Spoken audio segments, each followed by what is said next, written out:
Hello friends, my name is Animesh, welcome. Today we are going to talk about Ethereum. Before we jump into Ethereum, we should first understand a basic about what is DeFi, which is decentralized finance. It all started with Bitcoin, but Bitcoin is just a cryptocurrency. So what is really interesting is the technology behind it, which is blockchain. The concept behind developing Bitcoin was that if I am doing a transaction with you, I do not want the bank as a central authority to be involved. Blockchain is a decentralized network which shares information of the same data to everyone. So people started getting interested and people started getting excited with this concept of removing a central authority. So where else can this concept be applied? Think of voting. Whenever you cast a vote, there is a central authority who counts the votes and announces a winner. You think of house registration, for example. So whenever you buy a property, you have to go to the registrar's office and register yourself along with the property and proof, right? You have to pay the stamp duty, etc.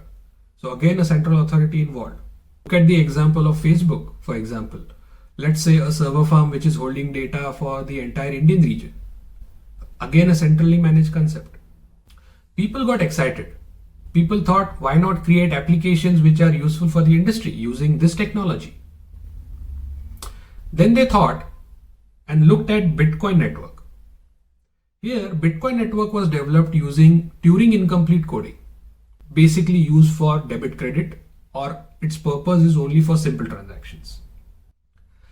That's what gave rise to Ethereum. Ethereum is not a cryptocurrency, it's a network. So hold on. The currency used in Ethereum is Ether. The programming language used on Ethereum network is called Solidity. This is an advanced version of the programming language used on Bitcoin. Using Solidity as a language, developers can develop an application on the Ethereum network. These applications are known as DApps, which stands for Decentralized Applications. To create any kind of application, you will have to create a smart contract. A smart contract is a computer program or a transaction protocol which executes automatically based on certain events and certain actions. Solidity is kind of a very binary language. It consists of hard ifs and hard thens. For example, if you say that if I pay the rent of amount X, I'll be allowed to enter the apartment. As simple as that. So it will be hard bound and letter bound. It is very letter strict language. So where does Ether come into play?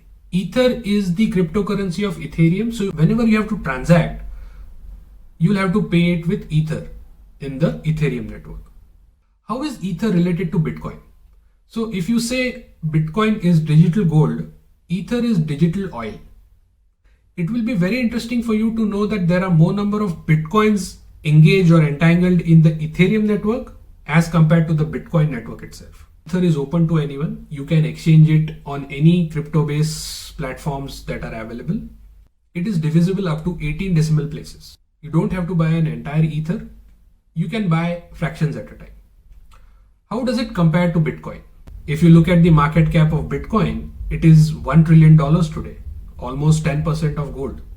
Ethereum holds an astonishing market cap of 10% compared to Bitcoin. It is estimated by around 2030, Bitcoin price will go about $500,000, whereas Ethereum will be 30% of that, and it will jump up to $100,000. The power of Ethereum lies not only in the trading value of it, like Bitcoin, but also in the application value in the form of smart contracts. I know you are a little bit confused, and I know that it's not possible to explain the entire concept in a 10-minute video, so I'll be creating parts of it.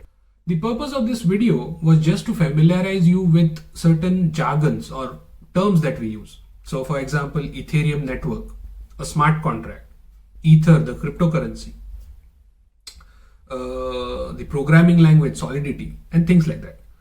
In upcoming videos, I'll be covering what is an NFT, which is a non-fungible token in the smart contract world.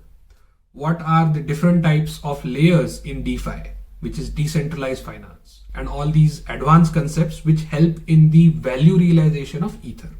Until next time, cheers.